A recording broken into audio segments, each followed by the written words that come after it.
Boa noite.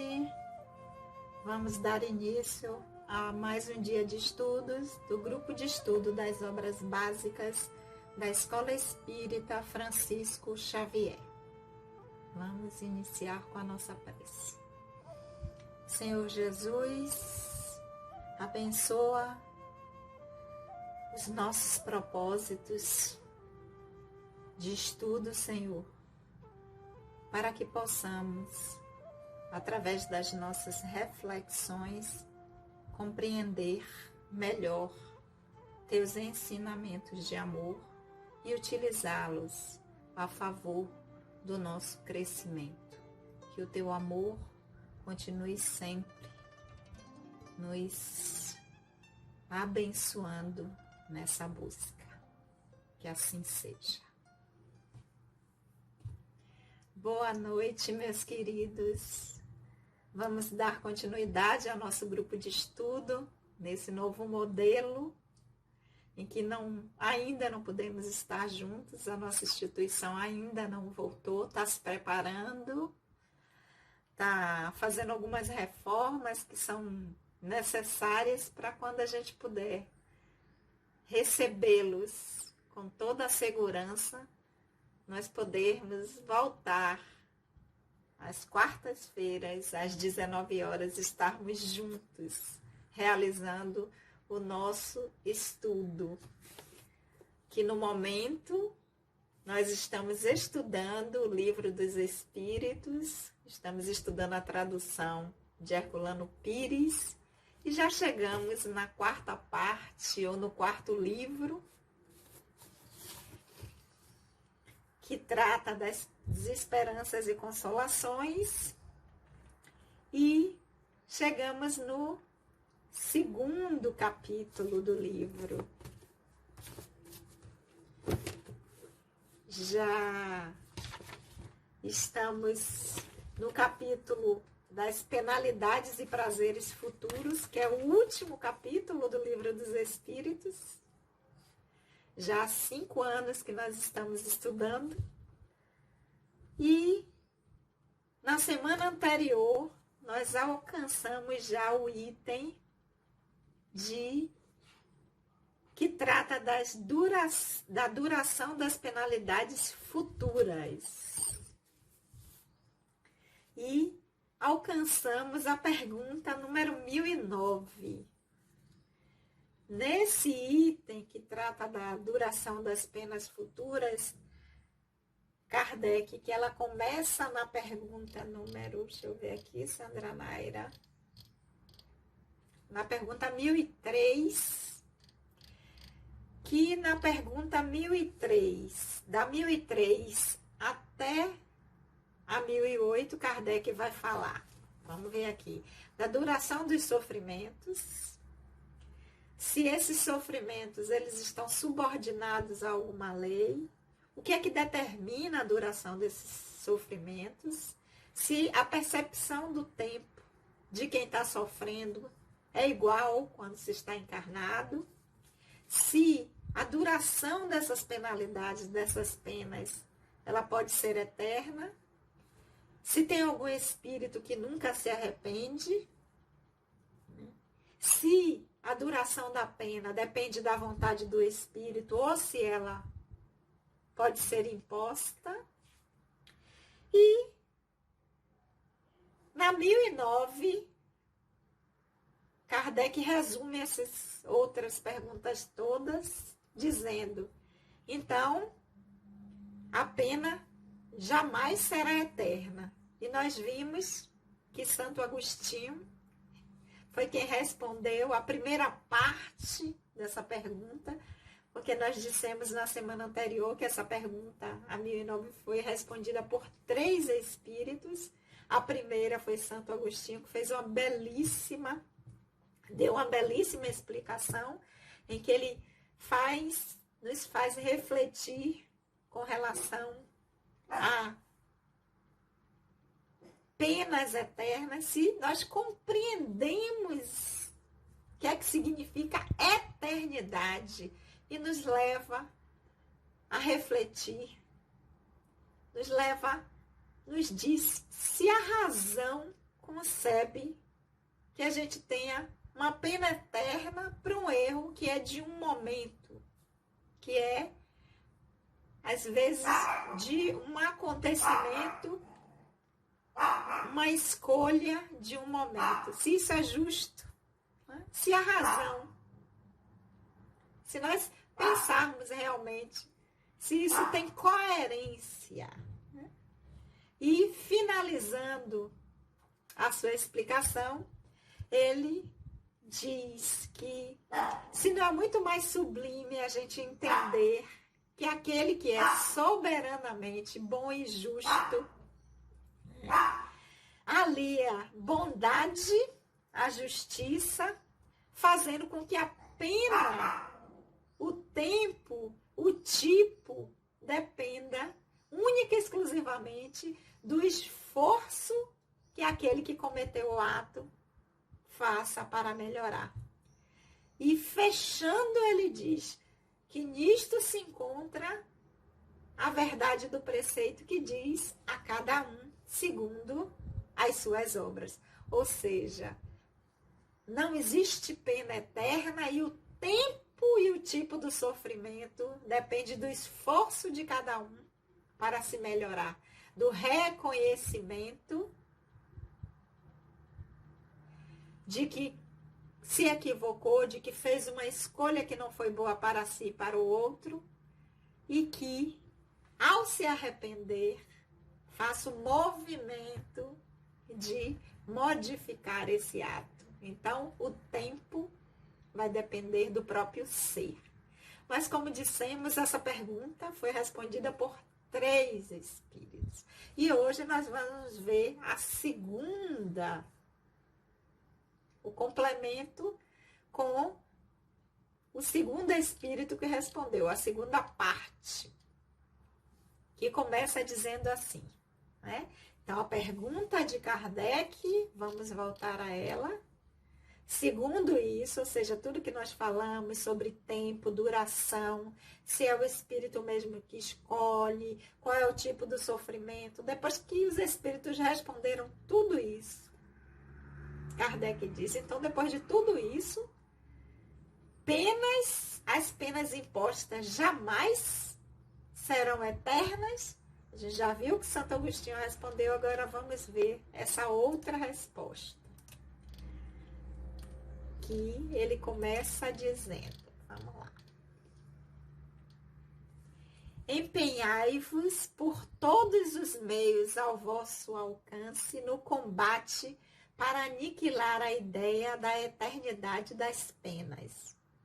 Pensamento blasfemo da justiça e da bondade de Deus, a mais fecunda fonte da incredulidade, do materialismo e da indiferença que invadiram as massas desde que a sua inteligência começou a se desenvolver. O espírito, prestes a se esclarecer ou ainda em vias de o fazer, bem logo compreendeu a monstruosa injustiça. Sua razão a repele e então raramente deixa de confundir numa mesma condenação a pena que o revolta e o Deus a que é atribuída. Disso decorrem os males sem conta que recaíram sobre vós e para os quais vimos trazer o remédio. A tarefa que vos assinalamos será tanto mais fácil, quanto as autoridades em que se apoiam os defensores dessa crença evitarem de se pronunciar de modo formal. Nem os concílios, nem os pais da igreja decidiram de maneira absoluta essa grave questão. Se, de acordo com os próprios evangelistas, tomando-se ao pé da letra as suas palavras alegóricas, o Cristo ameaçou os culpados com um fogo que não se extingue, com um fogo eterno. Entretanto, nada existe nessas palavras que pode tê-los condenado eternamente. Pobres ovelhas desgarradas, saber ver que o bom pastor se aproxima de vós e que, longe de querer banir-vos para sempre da sua presença, vem ao vosso encontro para vos reconduzir ao redil. Filhos pródigos, deixai o vosso exílio voluntário, voltai para a morada paterna. O Pai vos abre os braços e está sempre pronto para festejar o vosso retorno à família. Lamennais é quem assina essa parte da resposta. Ele foi um filósofo e um escritor político, ele foi padre, depois ele foi expulso da igreja, né? Então, ele fala aqui, ele vem trazer essa complementação da resposta, né? Da pergunta que Kardec fez sobre se não tem, então, de forma alguma, penalidade eterna, e ele traz também essa belíssima explanação. Vamos voltar a alguns pontos para poder nós apreendermos melhor. E como diz Santo Agostinho na parte anterior que ele explicou, quando a gente fala em pena eterna, lembrar o que é que significa essa palavra. Quando ele diz, vocês têm noção, quando vocês falam eternidade, que é algo que nunca acaba, que não tem fim? Então ele vem, vamos lá voltar algumas partes dessa resposta de Lamennais para ficar bem claro, ou bem mais claro ainda para nós, né?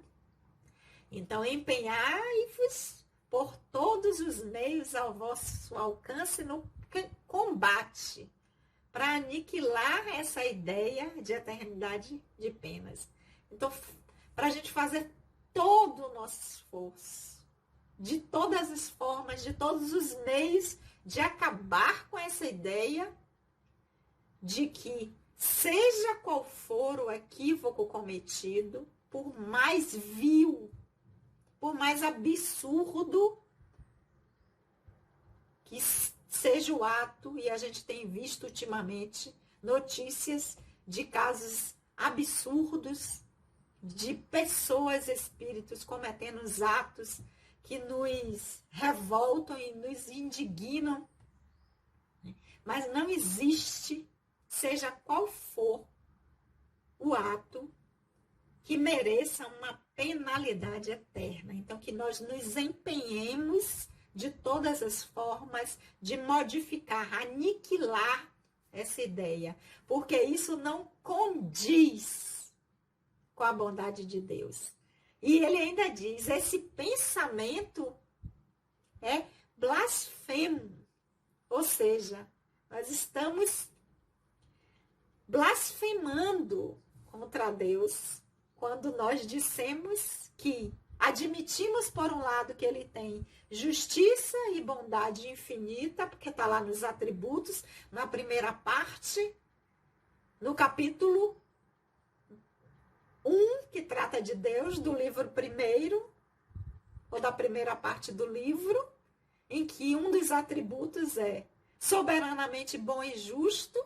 Então, ele diz, quando a gente pensa que o Criador, soberanamente bom e justo, pode aplicar uma pena eterna por um equívoco cometido, nós estamos blasfemando. Isso é uma blasfêmia. É atribuir a Deus este absurdo. Porque se até nós, na justiça dos homens, quando você tem uma pena, você pode fazer coisas que podem atenuar ou diminuir essa pena. Então, Deus, que é soberanamente justo e bom, não faria o mesmo? Santo Agostinho diz isso na parte da resposta dele. Quer dizer, ele exige da sua criatura e para ele não reflitam e vejam se a razão acolhe esse tipo de pensamento. E continuando, ele vai dizer: essa ideia é uma fonte fecunda de incredulidade, materialismo e indiferença. Quando a gente pensa isso, quando a gente pensa dessa forma, que Deus vai agir com suas criaturas dessa forma, impondo penalidades eternas por um ato cometido, seja lá qual for, isso é a gente está dando voz, né, à incredulidade, àqueles que não acreditam no Criador, ao materialismo que acha que a nossa existência é apenas o aqui e agora, então eu tenho que desfrutar e fazer tudo que eu quiser, né? E a indiferença também em relação a um ser maior, algo maior que nos criou. Então, continuando, ele diz: o espírito prestes a se esclarecer, ou ainda em vias de o fazer, o processo de aprendizado de simples e ignorante que nós começamos e vamos nessa escala ascendendo em conhecimento e em expansão de consciência, bem logo compreendeu a monstruosa injustiça que é pensar que Deus pode fazer isso. Então a razão repele essa ideia. Então, sua razão a repele, e então raramente ele deixa de confundir numa mesma condenação a pena que o revolta e o Deus aqui atribuída. Quando a gente para refletir, quando a gente para usar a razão, como Santo Agostinho nos aconselha, quando a gente para pensar o que é que essa palavra significa, a eternidade, numa mesma sentença não vai caber. Penalidade eterna, justiça e bondade. Soberanamente, ainda mais soberanamente justiça e bondade. Então, isso não é mais possível de aceitar. Não dá mais quando a gente para fazer essa reflexão. Então, continuando, ele diz: disso decorrem os males sem contas que recaíram sobre vós e para os quais vimos trazer o remédio. Ou seja, esse materialismo, essa incredulidade que durante muito tempo vem imperando, é quem traz o sofrimento que nós já estamos vivenciando aqui. Não é nem o da eternidade, mas as experiências dolorosas, muitas vezes, e muitas delas são em decorrência desse tipo de pensamento. E ele diz que a missão dos espíritos, ou seja, o trabalho dos espíritos é justamente através do esclarecimento, do fazer o refletir e pensar do quão absurdo são essas ideias, é o remédio para nos curar. Porque a partir disso, a partir dessa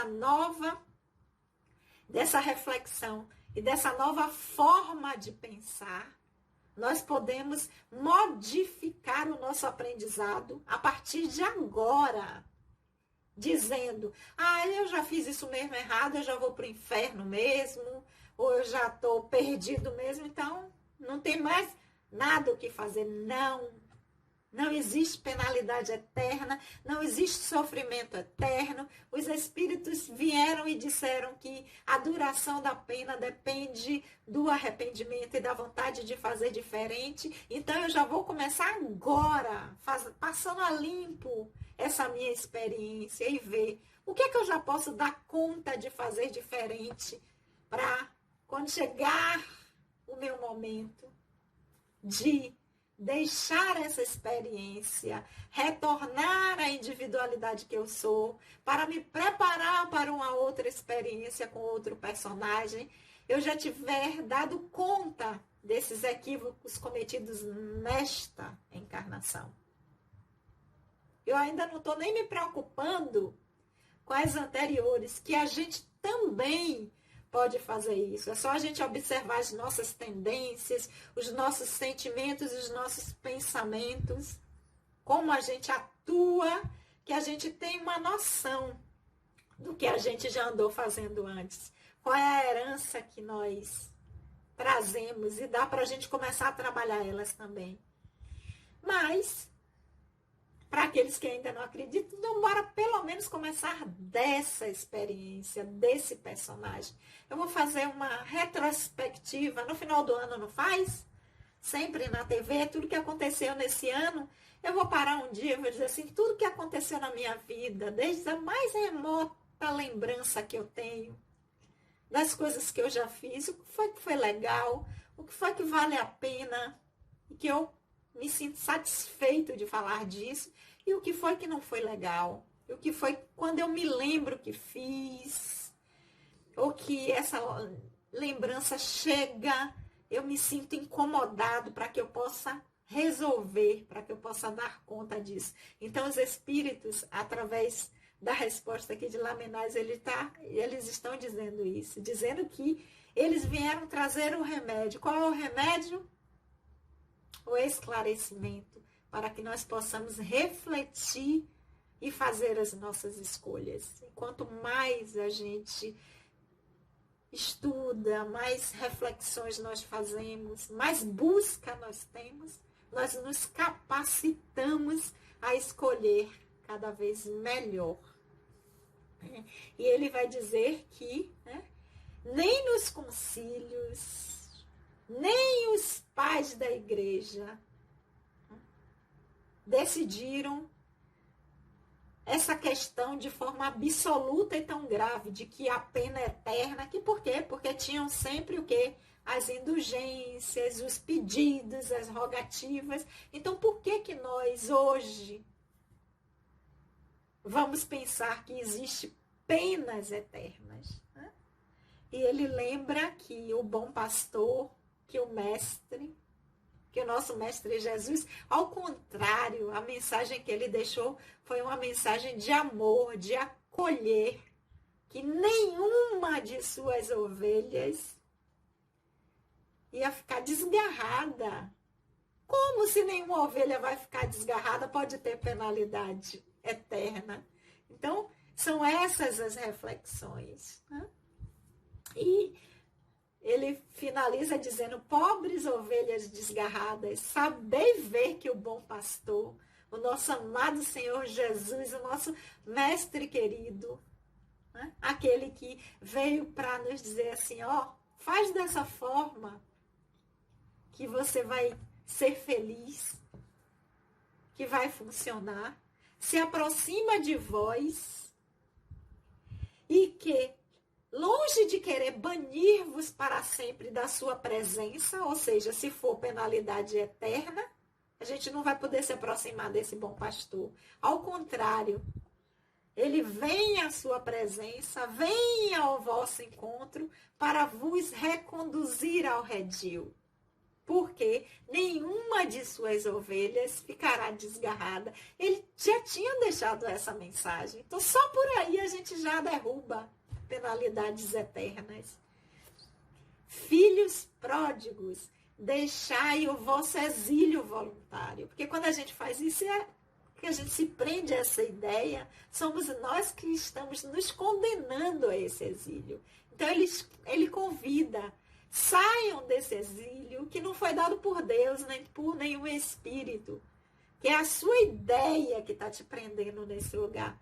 Saia desse exílio voluntário, voltai para a morada paterna, para os braços do Deus bom e amoroso que Jesus nos apresentou, soberanamente bom e justo, que entende, que perdoa, que mostra o caminho que nós temos para que nós possamos refazer. O Pai vos abre os braços e está sempre pronto para festejar o vosso retorno à família. O Pai, o Criador, está de braços abertos sempre, esperando o nosso movimento, a nossa boa vontade conosco, para voltar aos seus braços, que Ele estará lá, nos acolhendo. Então, nós vamos finalizar por aqui essa parte da pergunta 1009, porque como eu já falei anteriormente, essa pergunta foi respondida por 3 espíritos. Até agora nós já vimos a parte de Santo Agostinho, nós já vimos a parte de Lamennais, e na semana que vem é que nós vamos ver quem é o espírito que traz mais esclarecimentos para nós.